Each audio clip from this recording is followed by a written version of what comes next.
Na awe nanyi.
Mungu ulipenda kumweka Kristo awe kuhani mkuu na wa milele.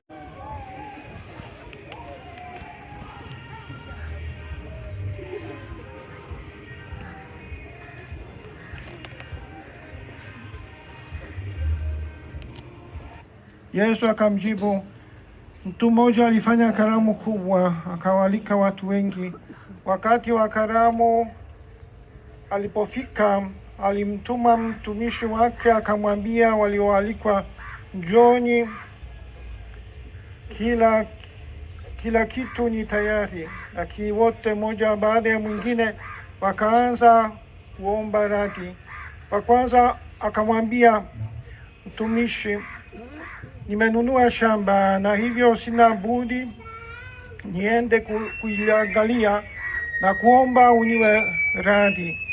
Mwingine akasema, nimenunua ng'ombe jozi 5 wa kulima, sasa nimo njiani kwenda kuwajaribu na kuomba uniwe radhi. Na mwingine akasema, nimeoa na hivyo siwezi kuja.